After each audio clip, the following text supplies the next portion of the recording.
Why is Bioshock awesome? Here's an example. While in Fort Frolic, there's a man you need to kill and take a picture of named Victor Lucas, all for a mad artist masterpiece. You end up finding him drunk at a strip club bar. He grabs a box of Molotov cocktails and bolts for the door. Chasing him, you try and tag him with your machine gun to little effect. He passes a Big Daddy, the single most dangerous thing on Rapture that can kill you in a matter of seconds. You hypnotize it. Now it's on your side, running behind you. You catch up to Lucas, he dips into an old theater and immediately sets off the security. The security you hacked a few hours ago to work for you. Flying security drones immediately swoop in on the Molotov-throwing maniac and begin peppering him with bullets. He doubles back. You go around the side to catch him, but he's too fast. But not fast enough for the Big Daddy waiting for him at the door. Big Daddy swings his full weight towards Victor with some accidental friendly fire. Big Daddy gives chase with the drones close behind. Old Victor's luck runs out as Big Daddy stomps his life out, leaving behind a meek corpse ready to be photographed. That is why Bioshock is awesome. And if you haven't played it, well, now's your chance because it's on the Switch and it is damn good.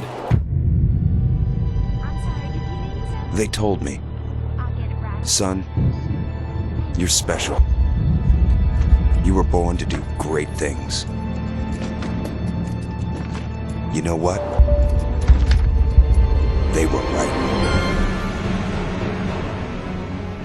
The underwater city of Rapture was once a symbol of human achievement. Founded by Andrew Ryan, an amalgamation of 20th century's most brilliant minds, Rapture was meant to be a haven for free thinkers and innovators. Free of government regulation and religious scrutiny, Rapture saw the rise of numerous technological and scientific breakthroughs, but none of those could compare to the discovery of Adam, a substance found at the bottom of the ocean that held the key to modifying human genetic code. Plasmids soon hit the market, potions that granted the citizens of Rapture superhuman abilities. Shoot fire from your fingertips, summon electricity, move things with your mind. Anything was possible, as long as you had the atom and the cash. Plasmids grew to be the dominant industry of Rapture, and despite the riches it brought, it would soon be Rapture's undoing.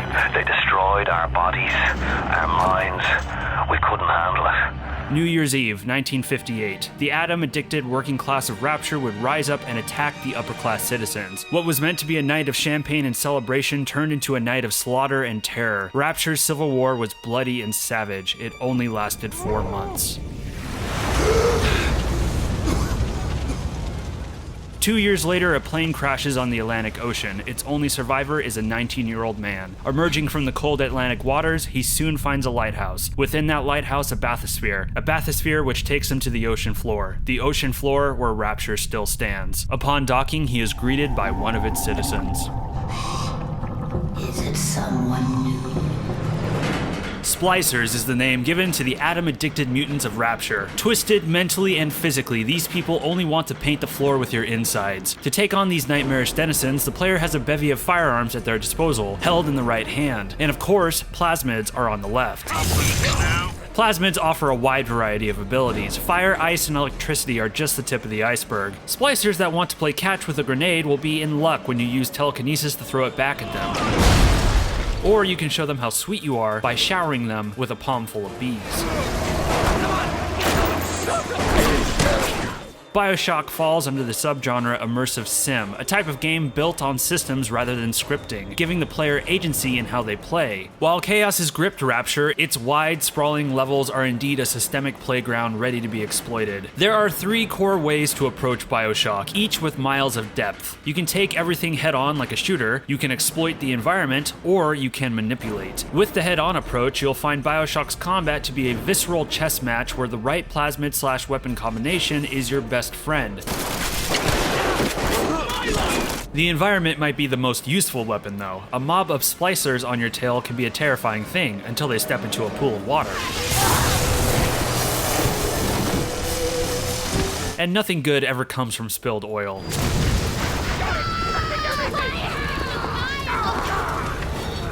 But manipulation will make you feel like an evil genius. The enraged plasmid will cause a splicer to go after his or her buddies. And hypnotizing a Big Daddy to do your dirty work for you can save you some precious ammunition. More on these big guys later. Splicer AI is very intelligent. They'll seek cover, always find a way to flank you, they'll even jump into a pool of water if they're set on fire. When a splicer takes on too much damage, they will retreat and try to heal themselves at a med station, which would be a problem if you hadn't already booby-trapped it.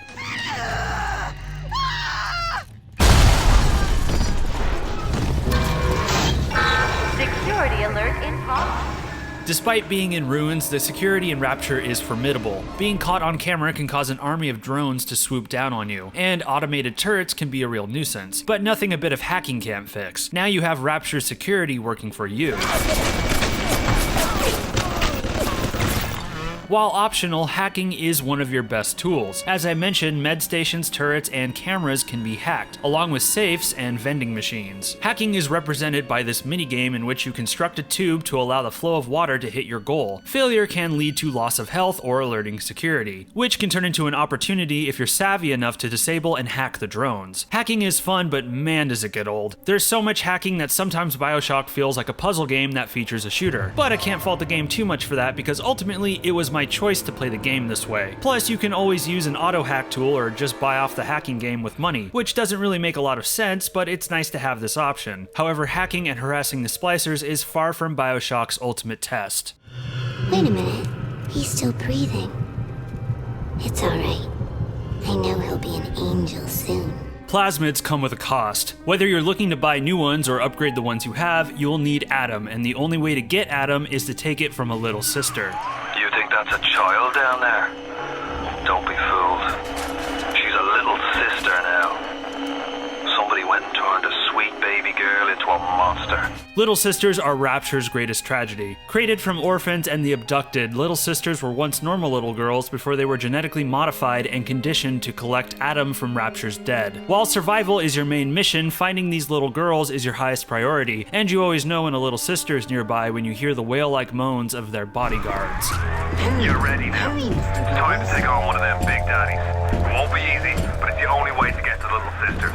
Big Daddies must die if you want to get a little sister, and they don't die easy. Taking them head on is certainly an option, but you're better off making a strategy and using your surroundings to best these metal mammoths. My personal favorite strategy is to set up a series of electrical tripwires so that when I eventually aggravate the Big Daddy, it's just a matter of watching his blind rage get the better of him.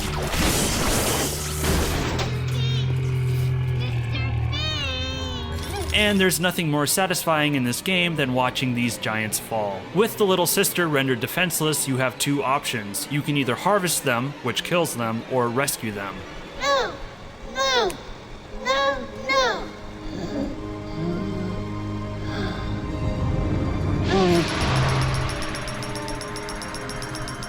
Thank you.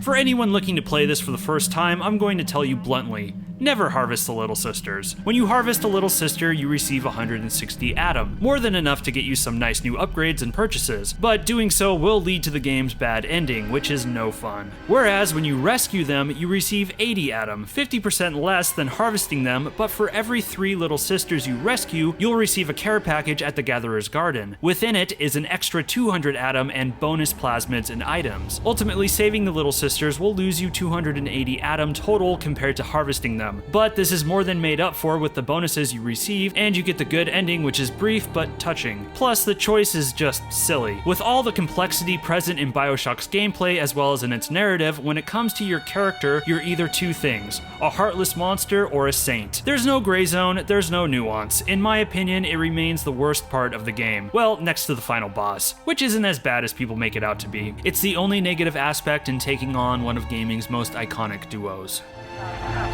I know you must feel like the unluckiest man in the world right now, but you're the only hope I'll ever see my wife and child again. Go to Neptune's bounty. Find my family, please.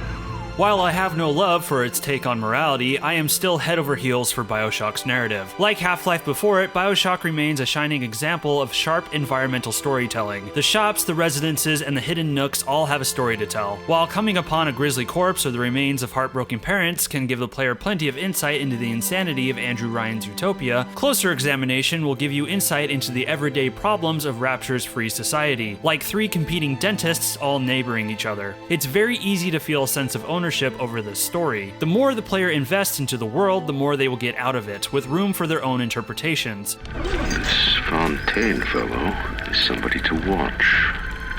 Once he was just a menace, to be convicted and hung. Audio logs are a major storytelling tool in this game, and while today it's easy to poke fun at the logic of them, I mean, who the hell is just sitting around all day recording themselves? Oh wait. They're fascinating, well written, and performed, and shed a lot of light on the city of the sea. And then when she was done, she walked off hand in hand with one of those awful golems. Masha! And I would argue that what actually makes the audio logs work is that they are usually paid off with something physical in the environment. What's that? Change of heart, Timmy? All of the narrative owes quite a bit to Bioshock's beautiful art direction, which remains a gold standard in gaming. Rapture is a terrifying place, but it's not the crumbling halls slowly being retaken by the sea that elicits fear. It's the fact that through all the ruin and wreckage, you can see how this place was once beautiful. Its magnificent Art Deco interiors, adorned with numerous advertisements, paint a picture of a society that was bright and utopian, all before it came crumbling down. Rapture is not a ruin, it's a gravesite, and it feels that way when you're in it. And just to be clear, even with its 13-year age, I have no desire to spoil the surprises and twists of Bioshock. The game is a textbook example of how to create effective setups and payoffs. If you would like another video diving deep into Bioshock's story, be sure to let me know in the comments. Would you kindly? Finally, let's talk about what got us playing Bioshock again in the first place, the Switch port. While it's not perfect, the Switch version of Bioshock does the game justice. The Bioshock Remaster on PlayStation 4 and Xbox One sees the game running at resolutions as high as 4K as of the latest patch, with a frame rate at 60 frames per second. On the Switch, we see resolutions at 1080p with frames at 30 frames per second. Now, while it's a tiny bit disappointing this version couldn't hit 60 frames, the performance at 30 remains consistent. Rarely did I run into slowdown, and even then it hardly got in the way of gameplay. Texture and model quality look to be preserved, and load times are very brief. I did stumble into some hiccups though, although I wouldn't say they are a problem with the port, but rather the remaster itself. The game did crash on me a few times, something I ran into quite a bit on the PlayStation 4 version, and upon death, the camera always tends to glitch through the floor. However, these problems are minor and hardly ruin a solid port job. If you've never played Bioshock, then the Switch port is a great way to jump in. However, if you already own the game on another system, there really isn't much new here other than having the ability to play Bioshock on the go. After 13 years, it amazes me how fresh, sophisticated, and fun Bioshock still feels to play. This is a classic that has held up beautifully, and now with its solid Switch port, there is little excuse not to dive in. Now, obviously, this port was released alongside Bioshock 2 and Infinite, and while I'm sorry to say I won't be covering the underrated Bioshock 2 anytime soon, I am planning on putting out a few videos on Infinite in the coming weeks, specifically after a certain long-awaited sequel finally drops at the end of the month. Hint, hint. So be sure to check back to this channel if you want to hear my thoughts on Bioshock's controversial third entry. Now, before we wrap up, I will leave you all with a question. What do you guys think is next for Bioshock? What do you want to see? Personally, I would love to see the series introduce a new setting and deepen its immersive sim gameplay. But after playing through this game again, I also wouldn't mind seeing a remake. What do you guys all think? Be sure to let me know in the comments. If you enjoyed this video, would you kindly hit that subscribe button and click the like icon? It does help me tremendously. I post videos weekly every Thursday, so be sure to hit that bell so you are the first to know. I'm Kirk, and thank you for watching this video. Stay safe out there.